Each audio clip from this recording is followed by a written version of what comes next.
All right, team. So joining us on the Celebrity Couch today, we have... Hey, Des here. Life in the Dead Zone's my current thing at the moment, which I hope you're all watching. Yeah, nice to be here. So, how did you get involved with Life in the Dead Zone? Life in the Dead Zone.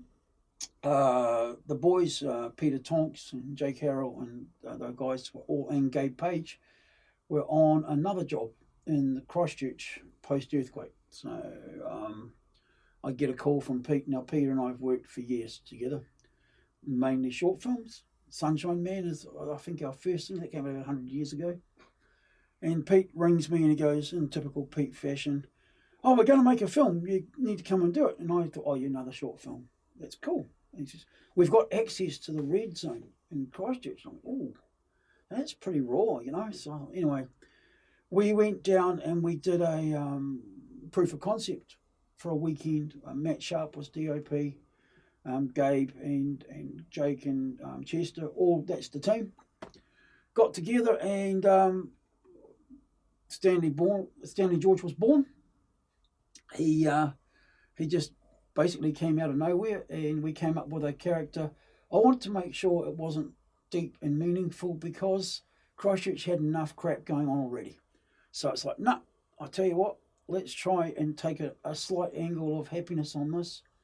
And as a result of that, it's actually been really well accepted in Christchurch. Our biggest fan base is in Christchurch. So you've been obviously getting noticed quite a bit with Life in the Dead Zone, including nominations for Best Actor with the Ozark Mountain Web Fest, Yep. the New Zealand Web Fest, and recently the New Jersey Web Fest. How the hell does that feel? Well, it feels great. Yeah. It feels really good. It's just fucking awesome. Because the fact is, I started as an apprentice actor at Downstage in 1983. So I've been working this job for 38 years. And I think I've had one nomination in a 48-hour competition for Best Use of the Line, which is a real Mickey nomination anyways. I've never had a serious nomination. Now, I also got one in Germany for Best Actor as well. Oh, wow. So that's 4 nominations in a year for a guy who's never been, I've just been doing my job. I was, only a week ago, I was, extra number 422 on a Hollywood film, because just no one knows who you are, even though you've been around a long time. And I'm quite happy with that. If it's making films, I mean, Peter Tonks, he is actually he had a traffic company for a long time. And so I'll go and do, I've got my traffic controllers, I'll go and do lockdown on a film set. If it's involved with making the story and making the film, I'll do it. Whether it's extra work, there's no such thing as I'm just an extra, or I'm just a traffic controller, or I'm the lead actor today. That doesn't get me in. And a lot of my colleagues might think there's something special when it comes to I'm playing the lead, and that's how you treat me. I'm not into that. I just like the industry as a whole. Yeah. So obviously you tried to say it in secret before, but obviously you just done some work on Avatar recently. Yes. So has besides that, has anything else sort of sprung up since playing the role of Stanley? Like, has anybody approached you and said, "Hey, we've seen you in Life in the Dead Zone. We want you to do this"? Well, I thought the answer to that question would be no. But I have just recently had a really nice experience where an overseas director asked me to do a self-tape by name into the Auckland market, which, you see, Auckland and Wellington are so far away. I might as well be in New Jersey. As you notice in a lot of the market out there on the mainstream media, a lot of people are used many times because it's just that pool of people that they go to, And I had this director ask for me to self-tape, and that was a really good experience, just for a commercial project, which I didn't get, but I got some massive feedback from the Auckland agencies and stuff like that. So I guess that's a result of Life in the Dead Zone. Also, Life in the Dead Zone, I've noticed my local community, people are watching it, and it's just they just recognise you and start talking out of And when we did Armageddon in Christchurch last year, was massive. It was like they all loved Stanley, and they all just photos and photos. It was awesome. It was a little bit of that celebrity cake that you see on TV all the time, but it was just us blokes doing it. I don't know. Some people do come up in the job and say I've seen it. Not many people know that I've been nominated. I don't go around going with a T-shirt saying I've been nominated 4 times this year. You can all fuck off. If you did, then I'd need one that says I'm with him. Yeah. but people do follow us now, and I'm an old bloke when it comes to social media, but I get a lot of the New Jersey festival that we're going to now.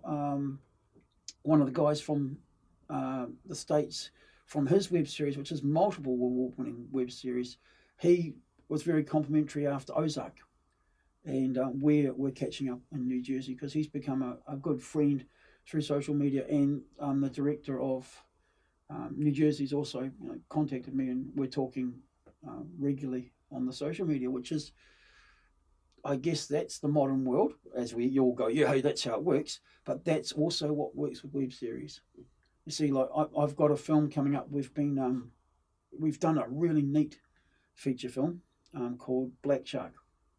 All right, and Black Shark is a failed terrorist mob out of Masterton. It's dark comedy. It's a lot of fun. I'm about 104 kgs. I'm a big boy in it. And those boys from Redface, they're incredible. I got a good run with a couple of friends after The Hobbit.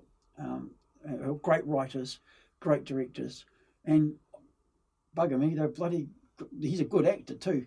The main driver of Redface went off and got himself some acting nominations, and as a result, he's become famous. So I do see him occasionally, but he's just let me know that the final cut of Black Shark is out, and Black Shark will be released within the next 12 months, but it takes so long. So we shot that 2 years ago, 2 years ago, I think the memories were saying. We're at post-production status now. Could be another year, but then you've got to find a distributor, and then you've got to find your market. How many picture theatres? Film Commission were telling me a couple of days ago, there's over 400 films being released this year. So you put those into cinemas, you're fighting from square one, you're scrapping. On the web, you push send, and it's gone. It's gone. It's out there, and it's there forever. It's not like you can go, oh, hang on, bring it back. It's gone. And I love that about the web series, and that's why I think there's a real swing to web series like this. This here can be in New York in 2 minutes. The people that follow me in New York, they'll watch this.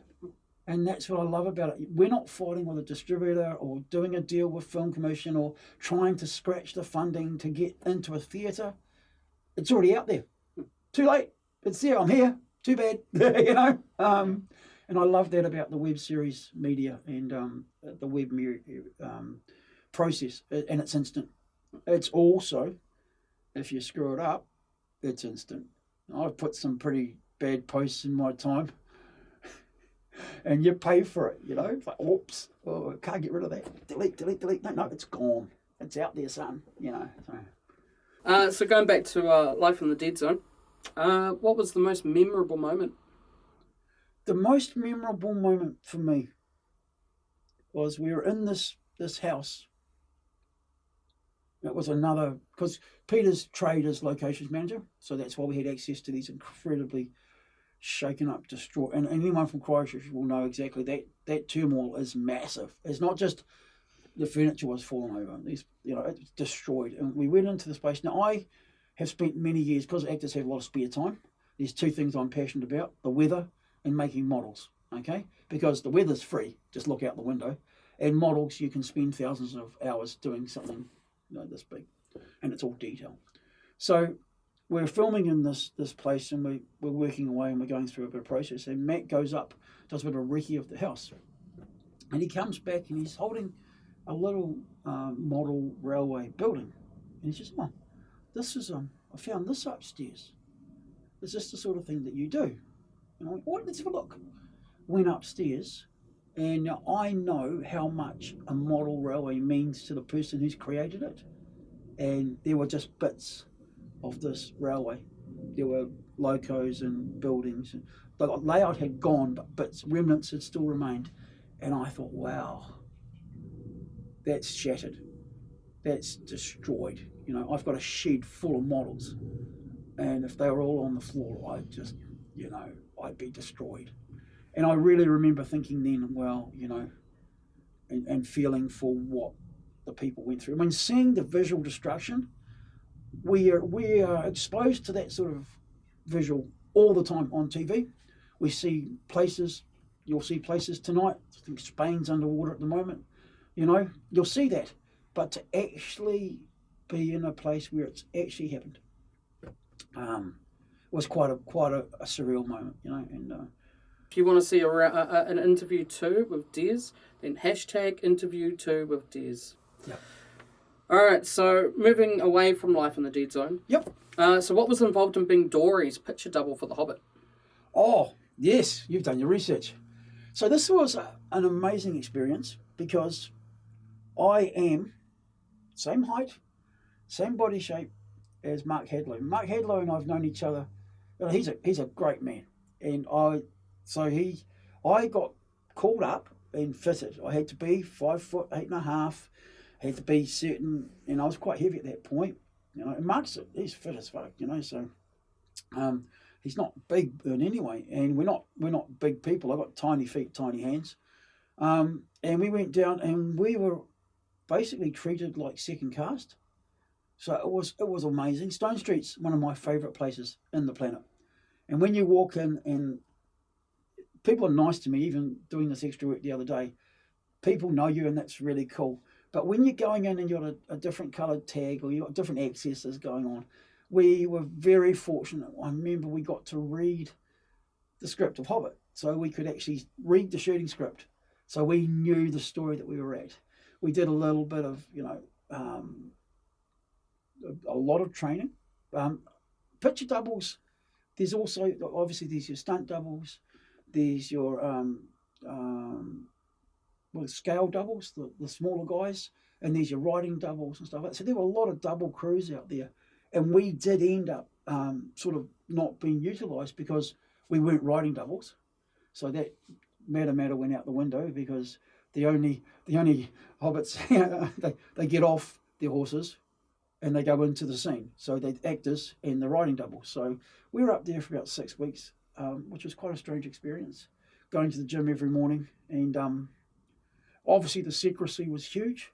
We'd go to the gym. One of the funniest stories that came out of that was we're at the gym, and eventually one of the local women sort of came up to me and said, "What are you guys up to?" You know, so I don't really want to tell you. It's top secret. "Oh no, what are you doing? What are you up to?" And I said, "Oh look, we're a male review. We've come from out of town. We're just training under the radar." She went, "What?" And the guy playing Bomba was a big boy, right? She goes, "But he's huge." And I said to her, "Oh look, there are women out there who love the big guys." And she's like, "Right." And then disappeared. This is in Cambridge. So Cambridge is about this big, you know. And yeah, we were spoiled. We had money coming out our ears with per diems, as well as our wages. We were going home. And so we'd go to the pub at night, and you'd see these people going, review. So totally no idea that we were part of the Hobbit, because we never, apart from going to set to have lunch, we weren't working on the set much there, you know. I think there was one stage where we did a bit of a walk, but you know, it was very strange. Then we relocated to Ruapehu, and that's too dangerous. So that was stunt doubles. So we actually relocated. We actually came home after that. We actually finished our first stint at that point. But they were amazing. It's an amazing thing. You know, we talk about hierarchy and stuff like that. The best thing that came out of The Hobbit was my mate Kieran Charnock, who is Reedface. That was when we met. And that's when we became friends. And then he, post Hobbit, he's obsessive filmmaker. Like he did a thing called Fortnight Films for a while, where they just tuned out a film every fortnight, because he wanted to get the process in his skin and just get it going. He's definitely one not to sit around and wait for things to happen. And then they started writing these things for me. There's if you go to Redface, have a look at it. There's a thing called Scum, which is pretty incredible. Scum was shot one take, and I rehearsed 70% of the film. I rehearsed, but at one point I go to drug house, and so we never rehearsed that drug house. So I knock on the door and I walk in to this house that I've never been in. It's incredible, and it's quite amazing. It's very dark, very dark. But he was Kieran was exploring the whole shooting in one go, like traveling with and it was quite incredible. So Scum's one worth looking at. The first one I did with him, which is interesting because it was called A Fields of Aphrodite, and I'd known Kieran, but I didn't know he was a writer. Turn up on this, I get this script and it's brilliant. I turn up on set and I say to Kieran, "Oh, this script's incredible. Who wrote it?" And he looked at me and went, "Oh, I did." I went, "Oh crap, here we go. This guy's good." And so yeah, so they were really good. So out of The Hobbit came that friendship with Redface, and we all know it's about who you know. You know, you can know a lot. I know a lot. Although I know way too much. But it's not got a thing to do if you haven't got anyone who wants to employ you, you know. Yeah. So. Yeah, that's a big one in New Zealand. It's not what you know, it's who you know. Mm. Yeah. So can you tell us about the process of being a reporter for King Kong? Did you have any lines with that one? No.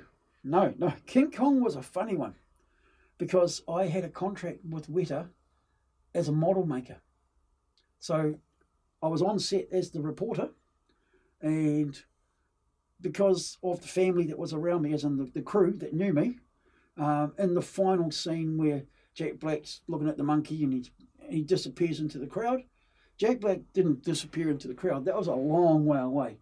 So they said, just walk to Des, go behind him. So I would fold back, he'd go behind me and stand behind me and back into my back. He just disappeared. So that's when you're known. I mean, whether you're known as a good extra or an actor, people will use you. And that was using that thing. I was in New York on set out at Seaview for many, many cold hours, dark hours, which is great because I'm going to be in New York next week for real. And it'll be the first time I'm actually in the city, and I'll go, "Oh, that's not authentic. I've seen authentic. It's a big ape. Got to come down here." But yeah, I didn't have.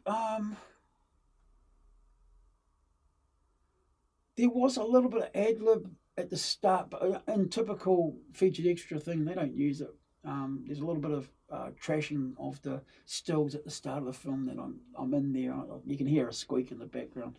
You know, people sort of know that. You know, but yeah, it's one of those things. I actually made models. I made a lot of the components of the boat, the ship, which was an incredible model, brilliantly modeled by a number of people. And I made the life rafts on that, which is, yeah, it's just another thing. If it's making films, it's making films. And with that in mind, it's been great to have you as part of this film, entertaining interviews. Just want to see if there's anything final that you'd like to say before we conclude.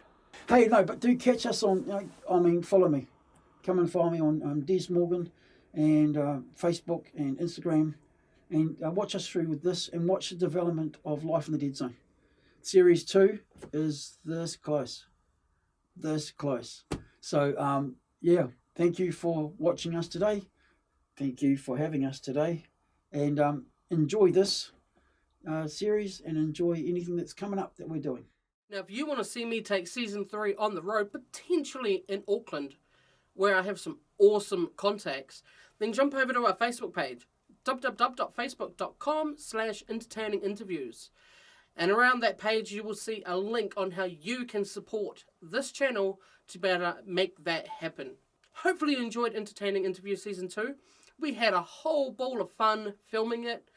Once again, huge shout out to Tony McDonald from Plastic Groove for the venue and also for the audio engineering, one of our major sponsors, and our other major sponsor, Tim Simpson from Nitro Film, for sponsoring us with the gear. So, like I said, jump over to our Facebook page, check it out, jump in and help us out, take season 3 on the road, and hopefully we'll be seeing you guys again very soon.